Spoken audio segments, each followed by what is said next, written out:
خبر شامل کریں گے ENN نیوز نمائندہ محمد اشرف کی۔ وعلیکم ناظرین، ENN نیوز کے ساتھ میں ہوں محمد اشرف لغاری۔ اس وقت میں موجود ہوں تحصیل تونسا شریف، ضلع ڈیرہ غازی خان کی موزت ریمن موجود ہوں ایک کھڈ میں، اور آگے جو ٹوٹی ہوئی جگہ ہیں وہ آگے 8 باقی ہیں۔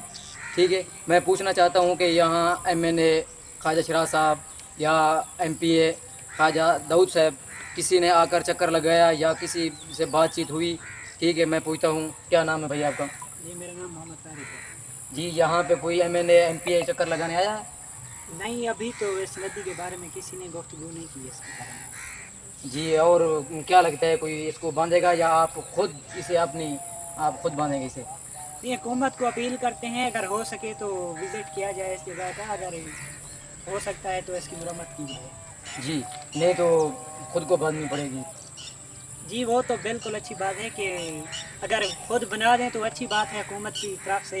یہاں آپ کو اگر بنانی پڑے تو کچھ لوگ غریب ہیں، کچھ کیسے ہیں حالات تو آپ دیکھ رہے ہیں۔ جی، کیا ان کے آپ کوئی مطالبہ کرنا چاہتے ہیں؟ جی میں مطالبہ کرنا چاہتا ہوں، MPA MNA سے ریکویسٹ کرنا چاہتا ہوں کہ اس کی دوبارہ مرمت کی جائے، اس کو بنایا جائے۔ ایسے تو کسی کا بھی ٹائم نہیں گزرتا، کیونکہ یہ جو باسی ہیں اس جگہ کے وہ اس سے بہت متاثر ہیں۔ جی، یہ جو ٹوٹی ہے کوئی وجہ ان کی بتا سکتے ہیں یہ کیوں ٹوٹی ہے؟ کیا مسئلہ ہوا اس کے ساتھ؟ یہ ٹوٹی تو اس وجہ سے ہے کہ اس کے اندر جو دیکھ سکتے ہیں آپ گودام میں ایسے وجہ سے ٹوٹی ہے، پانی نہیں گزر سکتا اس جگہ سے۔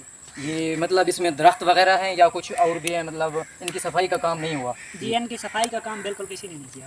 جی بالکل، آپ نے دیکھا ہوگا یہ ان کا مطالبہ ہے MNA اور MPA سے کہ ان کا صفائی کا بالکل خیال کسی نے نہیں کیا، اور بہت درخت ہیں اس میں اور کچرا بہت زیادہ ہے۔ ٹھیک ہے، ان کا صفائی کا مرمت کام بھی کیا جائے، اور یہ جو کھڈ ٹوٹی ہوئی ہے ان کا بھی مرمت کام کیا جائے، اور آئندہ پانی آگے والا جو ہے وہ ان کو نقصان نہ پہنچا سکے۔ اپنا محمد اشرف کو اجازت دیجیے، اللہ حافظ۔